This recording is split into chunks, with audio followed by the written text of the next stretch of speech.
You know what it is. This one's about being locked in a cell, just like what we have behind me for 18 months, what they call a pilot program. A pilot program is like a test run. So they was testing this on my mentality to see how I could survive in a cage for 18 months. And they did me and other men like that. Sit back, enjoy the ride, and make sure you like, subscribe, and share this video. Alright?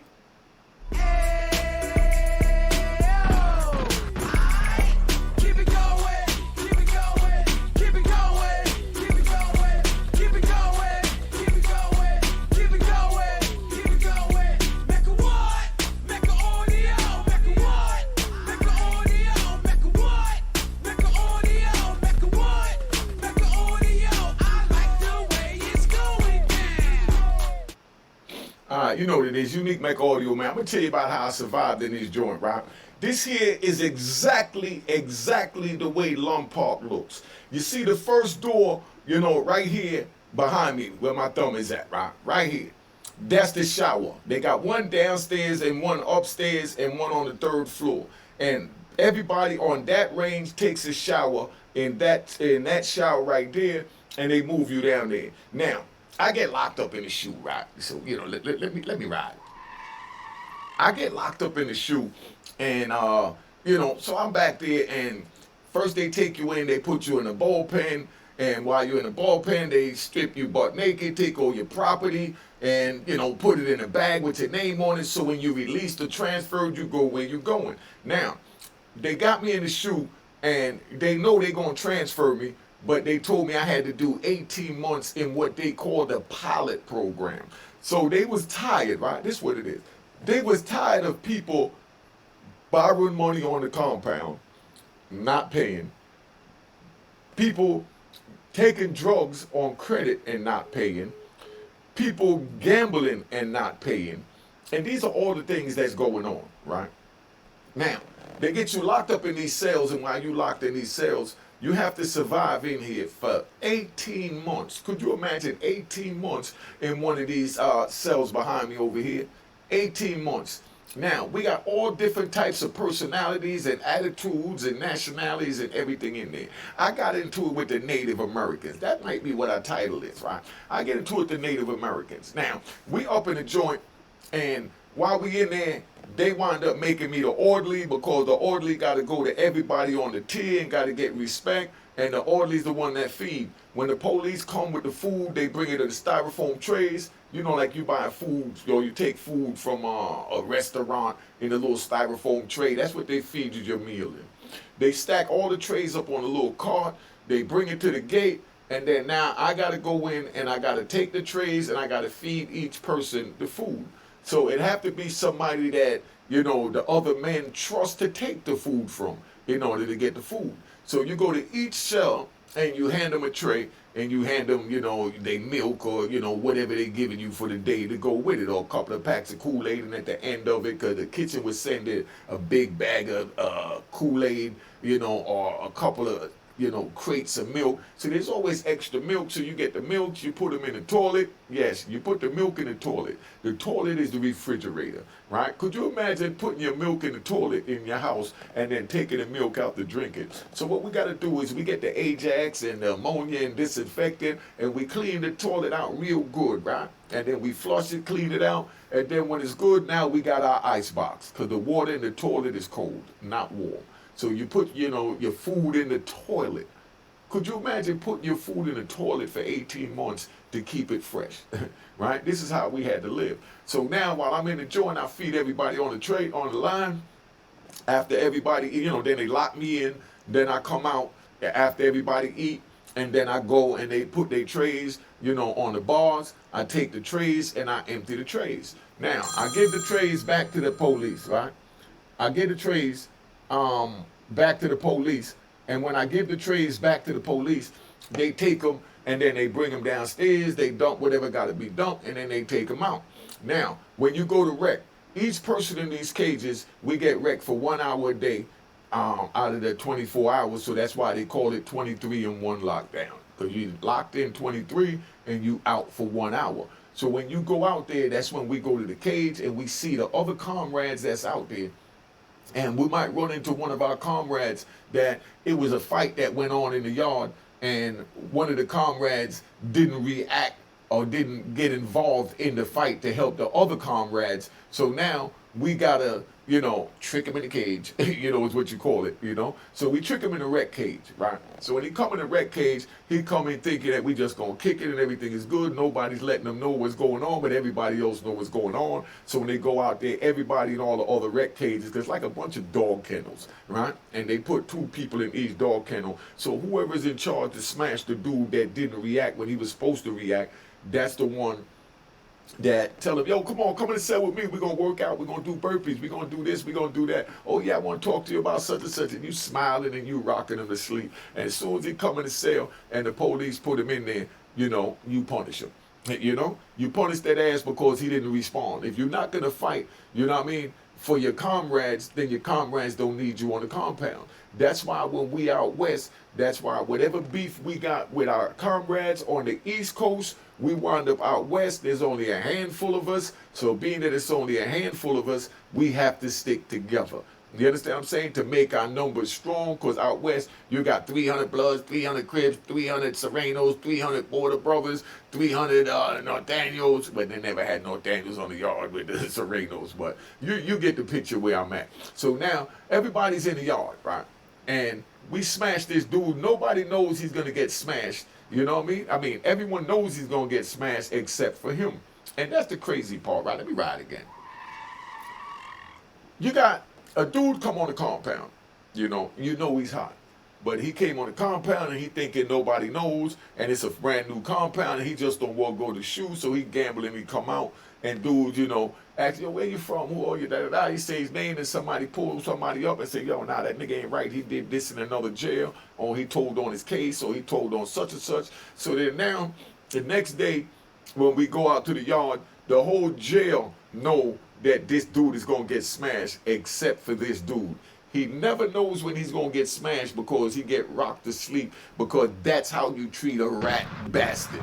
So you understand. That's why I despise him so much, because you allow one rat in your circumference. It's the same thing like you got a garden of flowers or roses, and you get one weed to come up in between those roses to just mess up the whole visual of your garden. So we want to make sure that our garden, meaning our car, is at its most spectacular and highly respected. So we don't let he cipher monkey ciphers in the car, and we don't let rat bastards in the car, right? Because if you allow a rat bastard in the car and the rest of the compound feel that he's a rat bastard, or they know he's a rat bastard, now they looking at you like, damn, they sitting here harboring rat bastards. So that whole car must be rats, because ain't nobody man enough to tell them to leave. So they cowards. So now they're going to take advantage of the car. Meaning when somebody go buy something from somebody's store in the car, get drugs from somebody in the car, do some work for somebody in the car, whether it's paint they sell or whatever, then you already know right there, he ain't getting paid, because you dudes is what they call harboring a rat bastard. So we don't play none of that, right? Now, let me ride back. So now I'm on the tier, right? And while I'm on the tier, you got this Indian dude, he like in the first cell, and all the blacks is in the back and the white guys is in the middle. And we all chilling on the tier. We holding conversation through the bars. We doing our thing. And it was this big Indian dude, right? A young boy. He was young. He was younger than me at the time. I was about maybe 35 at the time, right? So let me see. Let me add that up. This was 2001. So I was 37 years old at the time, right? So now I'm sitting there, and every time I walk by this dude's cell, he'll act like, you had radios. You're allowed to get your radio in there, so you buy batteries. So every time I walk by the cell, he held these batteries in his hand, and he cocked back and he flinched and act like he gonna throw it at me, and expected me to jump. You understand what I'm saying? So now, while I'm walking by, and he flinching like he gonna do something, I just looked at him like, man, come on with the bullshit, and keep going. But he was a play fiend, so he got mad. His whole, demeanor was to make me feel like he was going to throw this battery, right? Now, he's in the cell. I can't get to him, right? I could reach in the cell. He could stand in the back of the cell. right? I could stand on the far end of the, by the rail that you see behind me, and he can't get to me. So you can't do nothing with a fight like that. But this dude used to always do it, and you might be walking out of tier to do something, and you look over and you see a dude there, and he flinching like he gonna throw something. So common sense, you're gonna duck. So one of the homies see me walk by the cell, and I duck when he, flinched like he was going to throw something. So I went down. He said, yo, what's up? I said, nah, this Indian dude down there, that's what we call them Indians. No disrespect, but they're Native Americans. But I'm going to say Indian to make the story flow, because it's how we talk in the prison. So now, this Indian dude, I said, this Indian dude down there, man, every time I go by the cell, he faking like he this and that. I said, but these police, they not going to put him in a cage with one of us so I could get him in the cage the next day and punish him, or get him in one of the homies' cell, so I could punish him when we go out the wreck, right? So the homie gets mad, right? I'm in the cell with a dude named Picasso. Let me rhyme. I'm even gonna say his name. If anybody know where he at, I know he home. He from Charlotte. His name is Guy Williams. They called him Picasso because he drew real good. He was what they call ambidextrous. He knew how to draw. He knew how to paint with paint brushes in both hands. He could paint lefty just as good as he could paint righty. You know what I mean? So he used to have these, paint brushes because he was the painter. He painted pictures. This is what he was back there for. Let me ride and tell you about Picasso. Picasso in the shoe because, he used to paint, and they rolled up in his cell, and he had a bunch of pictures of officers and their family and their kids. And that's a breach of contract, because now that's a form of blackmail, threatening, or compromising staff, as they call it, right? Meaning you use that to make a deal, like I know what your kid look like, I'm gonna send my people to do whatever, or they doing something. So Picasso had these pictures in the cell, and when they got the pictures, they lock him up. And the DHO was this Mexican dude that was a cold asshole, and he hated black people out there.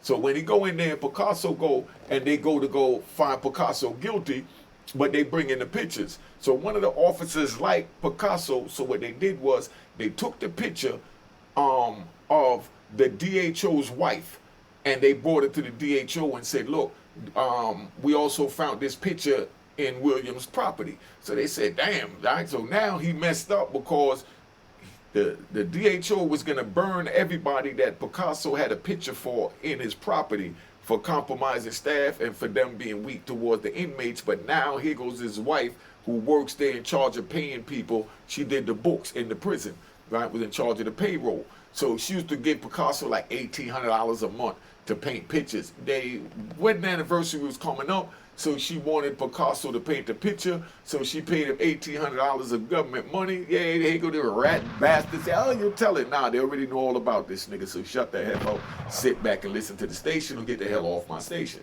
Now, so Picasso got the picture, and the DHO, when he go in there, now he can't burn Picasso because his wife is involved. So Picasso beat the charge, but they kept him in a hole on the 18-month program along with me. Now, they had me in the 18-month program because they said I kept selling, narcotics on the compound, and I'm running a gambling house, and, I'm wilding, I'm doing my bit. Everything that Guy Fisher and William Underwood tried to tell me not to do before I got there. In 99, 2001, I was with Guy Fisher and William Underwood, and they were trying to tell me to slow my roll. I'm not on the street, and I'm not running a speakeasy, you know what I mean, or a gambling joint. But I wasn't trying to hear it. So they put me out of Allenwood for investigation and put me in a hole that day. And the next morning, I went to Pennsylvania Airlift. After that evening, I wound up in Oklahoma holdover jail, and they told me, you're going to Lompoc, all overnight. But they got tired of that. So what they did is they used what they call a pilot program, where if you get locked up for anything, you have to sit in a hole for 18 months before they even look at your paperwork to transfer you.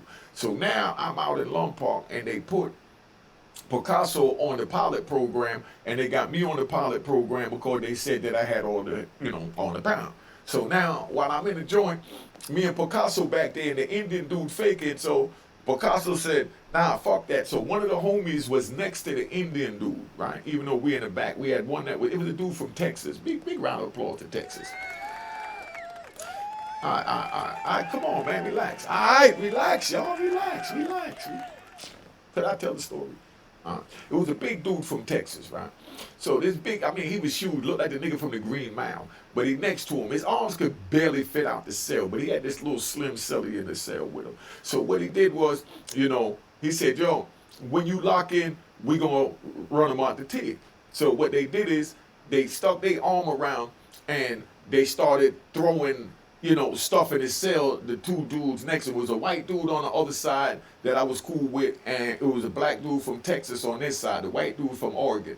But they both throwing stuff in his cell, and then the police coming down there. So now the dude trying to get the police, because the police know he's an asshole, because he get the police a hard time. He got like he gonna throw the batteries at the police, so they was kind of glad. So Picasso and them say, yo, you fall back so you don't lose your job, you know what I mean? So what they did is they flooded the tier, right? They flooded the tier, and when they flooded the tier, everybody started throwing stuff in his cell, and it was all kinds of ruckus that went on. So this dude sat there, and the police came and said, look, man, they don't want you on the tier, you gotta go. So when they do that, he bucking that he don't want to go. So of course, they told him, all right, well, tomorrow morning we gonna put you in the cell with Unique, in the cage with Unique when you go to rec. So he like, man, F that. So now he flooded, and he's throwing his stuff out the cell on the tier because he don't want to go in the rec cage with me in the morning. So we sitting there, and all night we throwing stuff in his cell, we flooding the tier, we carrying on, and the next day, they let me out. So now I'm cleaning up the tier. So while I'm cleaning up the tier, meaning all the water and stuff and the junk that people threw out the cell. So I'm cleaning it up with the big squeegee, I'm pushing it, I'm cleaning it, and the dude is sitting there.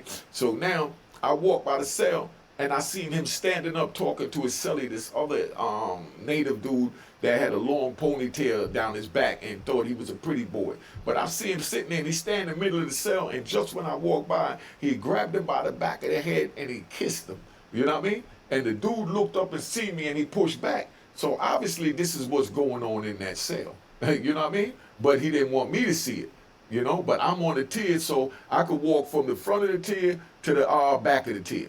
I can move back and forth, so I get to see in everybody's cell. So nobody knows I'm coming, because only way the police walking out of tier is when you hear the keys jingling, But we ain't got no keys, so they don't know when we coming. So I walk by and I see the dude kiss the dude. So I looked and I said, damn, so that's what it is. He's a he cipher, monkey cipher, So now I walk by and I'm trying to act like I didn't see what I seen. And now the same native dude calls me to the bars. He said, man, Unique. I said, what's up? He said, man, you ain't see what you think you saw. I said, nigga, I saw what the hell I want to see. What you mean what I think I saw? I know you dudes is he cipher, monkey cipher. That's on you. Do you leave me the hell out of it? You're like, man, you ain't gonna tell nobody. I said, nigga, what I get from telling the nigga that you in here playing tallywhack or sword fights with your man? You know what I mean? That's your business. I said, but all that bull crap, you can stop that, with the batteries and all that. I don't have time for it. I'm not on no kid time. I don't play with you, I said, to be honest, I don't even like you, and I really want to get you in the rec cage so I can punish you. So if you want in the morning, the police will let you out. They'll put us in the rec cage, and we could settle this with no bars, with no fake thrown batteries, with none of this crap. You understand what I'm saying? And he's like, oh man, that's how you feel. I said, yeah, that's how I feel. I don't like you. You know what I mean? You've been faking. I want to put my mitts on you, So he's like, yeah, all right. So now he floods the tier again. So now he flooding the tier, and the police come down, and the police asking who flooded the tier. Nobody saying nothing. So he jumps up and he tell the police, I'll flood the tier. Get me out of here. I don't want to be on this tier. And now he checking in. This is what you call checking in. We in a shoe, locked in 23 hours a day, and he's calling the police because he can't deal with being locked in that cell and don't know how to deal with us around him because he was a big play fiend. But, that's what it is, right? Now, I'm sitting there, and dude says to me, yo, that's messed up. And I said, nah, ain't nothing messed up. All you gotta do is come out and fight. That's it, and then it's over. You done tried me, you pissed me off, and right now we ain't gonna be cool until I fight you. Me and all my best friends had a fight. If I didn't fight you, we can't be best friends. I gotta know that you willing to go toe to toe and that you can hold your own in case we go somewhere, And he's like, yeah, but, I just thought it was funny. I said, my nigga, I told you it wasn't funny from the first time you did it. You done got all the homies flooding, carrying on, and niggas is ready to punish you, but I want to give you a fair one-on-one in the rec cage. You know what I mean? And we could just settle it. And the kid was bigger than me, but I was cut up diesel, 6-pack, arms bulging, but he was a big fat dude, you know what I mean? So he's scared to death. So his man that was in the cell, he used that for his chance to get out the cell, because come to find out, he was having relations with this other Indian, and the Indian didn't approve of it. But he was scared of him because he was a bully. The same way he tried to bully me with the batteries through the thing. So I'm looking at this dude and I'm like, yo, I got to put my mitts on him, man. I just got to put my mitts on him, right? And I still remember his name, but I'm not even going to say his name. He'll probably come in the comments and he'll say something. We can bring it up here and let him explain what it is. But anyway, so we in the joint, and in the shoe, we send what they call kites. We take something like this, like something flat. We put a little paper clip on the end. Because, when they bring, we put like a staple. They bring you the mail, they open it up and then they staple it so the contents don't fall out. You take that paper clip out, you put it over the end of here, and on the end of here, you put a little hole and you put the dental floss in it, and we take it and we throw it out the cell and throw it down the tier, and then your man got the same thing. He throws his line out, he grabs it, they call it a wheeler. Is what the Spanish people call it out west. So he grab it and he pulls it in the cell, and then he lock it up and he say, all right, go ahead, I got the line. And then now dude would take a magazine and he'll wrap it around the dental floss, he'll slide it out on the tier, and the dude will pull it down, and that's how they pass things when the orderly's not out or the police don't want to, pass nothing. That's called the line, right? So now, this big old Indian boy, right? This big old Indian boy, he's sitting there, and my man said, yo, none of the other Indians want to go in the sweat lodge with this dude because he be on that he cipher monkey cipher time on the compound. I said, what? Now, the sweat lodge is where, like, every weekend they go out there and they get butt naked. Listen to this, man. No he cipher monkey cipher, right? Or let's just say pause. Now, you go out there and they get butt naked. This is in prison, right? The Native Americans, they get butt naked and they give them coal and they give them a tent. So that's like a sauna, and they sit out there butt naked to, do whatever religious rituals they doing. But picture sitting in a prison, butt naked with another man, sweating in a tent. What do you have to talk about? You don't even want to look at another man like that. But this is what they did. But this dude, when he used to go out there, he used to be on that bull crap time, and come to find out that's why they checked him in, and that's why he was in the shoe. And the other Native Americans didn't want him out there. So while he back there, they told him he had to do 18 months like me and Picasso. So while he doing his little 18 months in the joint, he's sitting there trying to start with me because he was a play fiend. That just means that he was a big kid. All he wanted to do was play and tell jokes, right? So I wanted to get my mitts on this dude so bad, and the police wanted me to get my mitts on him because he kept messing with the police, but he wouldn't come out the cell. So he did all that to get transferred, right? So once he get transferred, he go to another tier, and he thought he was safe, but I got homies over there. So as soon as he got over there, he started talking to dudes, and one of the homies kept sending him all the magazine, the Smooth magazine, the King magazine. I remember they sent him the magazine with Megan Good on it. If y'all want something to do, right, to take you into our world, go pull up the King magazine on their website and put in Megan Good on the cover. Look at Megan Good on the cover. She had this dark complexion, the way they took it with the camera, and her body was flawless, and she had this gap on, and it looked crazy that we in prison, we ain't seen nothing like that. You know what I mean? Since we got locked up.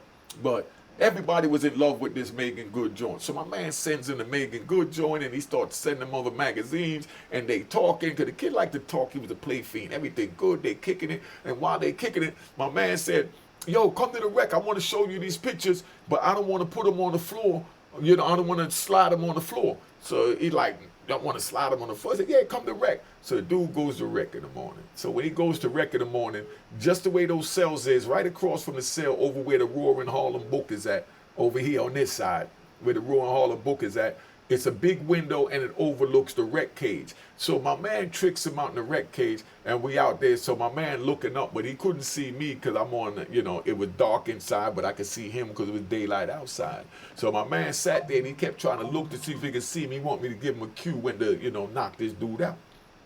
So I'm sitting there and I'm looking. So I yells out the joint, hey, yo, And as soon as I did that, my man just clocked him. Boom. And he went to stomp him out the cage. Now, this is a dude that was just giving them books the day before. Right? Because let me ride and tell you another one.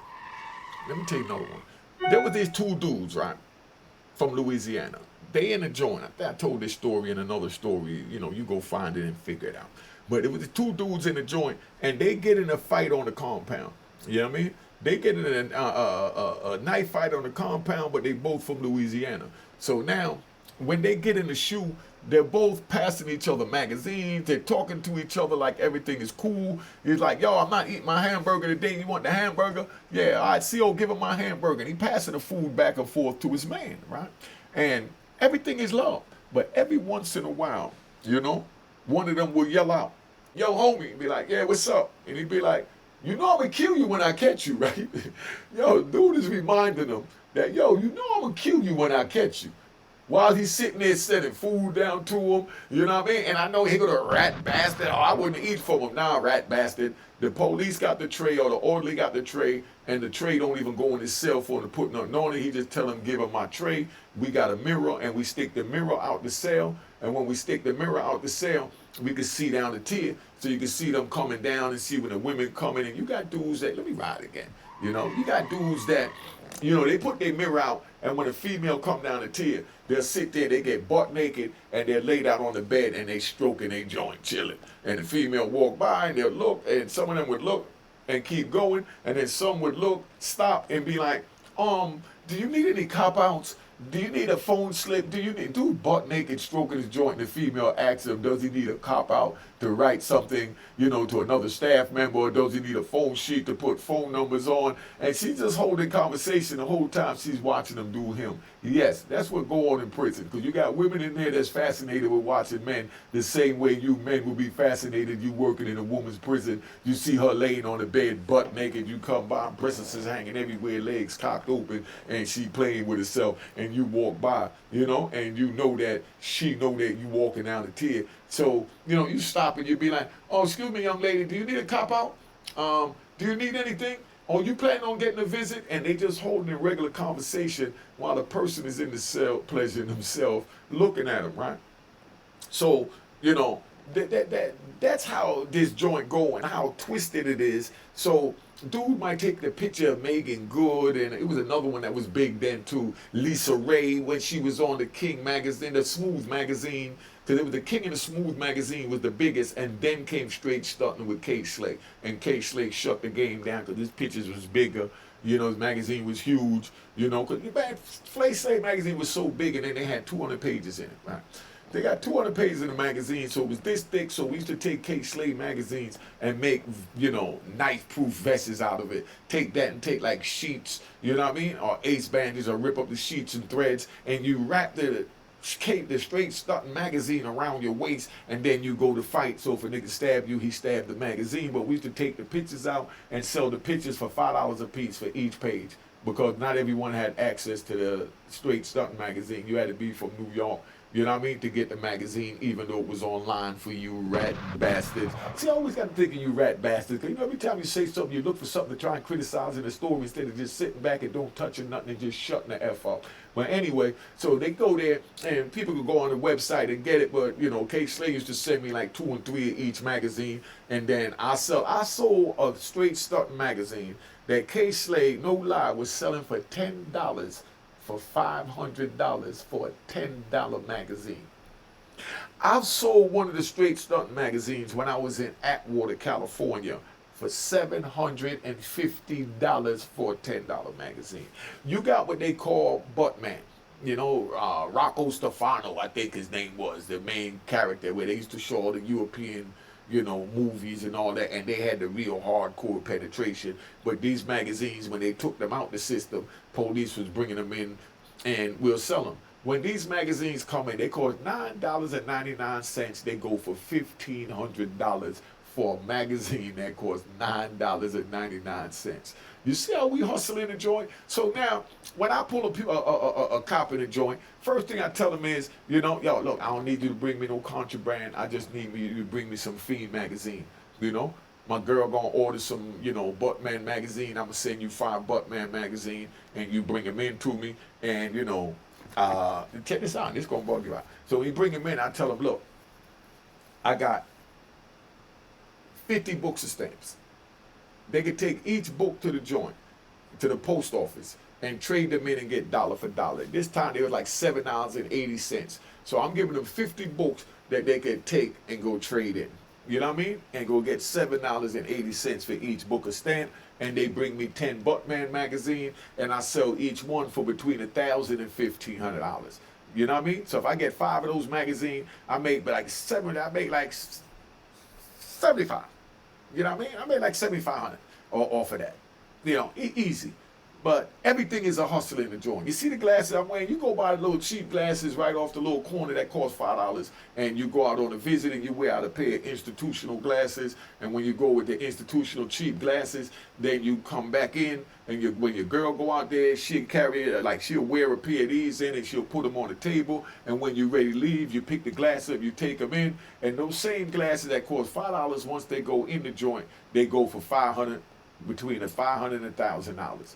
You see what I'm saying? Because these are the things you can't get. But when you wearing glasses like this on the compound, whether they $5 glasses or the real deal or whatever, and you walk on the compound and you see a female staff working there, you know, and she see you with the glasses, she automatically say, oh, he getting money, because she thinking that they the real deal. So now you can push up on her, you get a nice little rosy bead, you know, gold chain, and, you know, you roll up on her, you know, you greased up, got the wife beater on, and, you know, you push up on her, and you be like, oh, well, where you from? You know, oh, your hair look nice. Where you get your hair done? Well, they got a place around here, because we out in the boondocks. And they be like, nah, I go to the city. They love to talk about they go to the city like they cut like that. You know what I mean? That's what they do. So, you know, that's just different ways that we hustle and join. That was me surviving in there. Let me get ready to go, because I didn't even realize it was this late. I'm getting ready to get out of here. Let me tap out. Cop the book of Rowan Harlem. Cop the book of Rowan Harlem at rowanharlem.com. That's how you support this movement. Cop the book of Rowan Harlem. You're going to love the book and love your investment. So let's get this thing popping. All right? Cheers, cheers, toast the crime, toast the crime, the crime, the crime, the crime.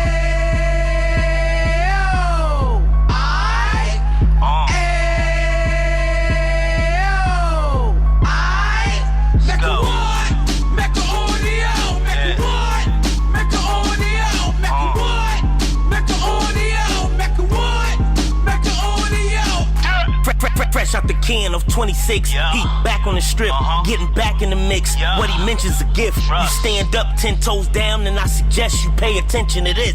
Real. Take a little gully posse and put it in Harlem. He cut from the bottom, came up from the bottom. Drop the book, you should go and get it. The Instagram page and the YouTube, you could go and visit.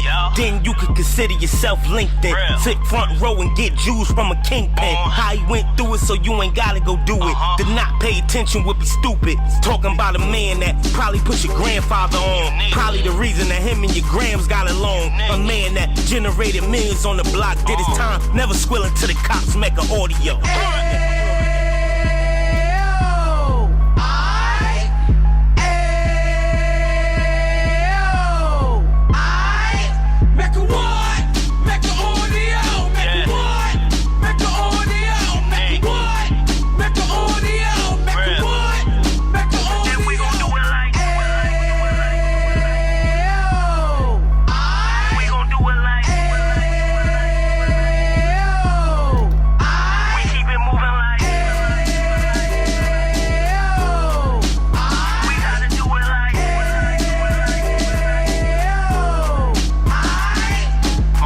Get it live like 2 G's in the 90s. Drop top beamer so shiny. I let shorty go, she was whining.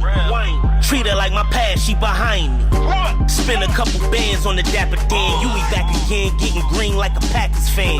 No cap, it's a roaring uptown. They be horn uptown, Dominican bust downs. Now we on the positive, we got a lot to give. Now he trying to stop the kids from being inoperative. So take heed, homie, lend an ear. He started in uptown, he gon' finish dead. But now it ain't about selling drugs, buying cars. It's about buying property to make the community ours. So we can give back to the youth them. Cause they the truth them. And bless up to all the road men.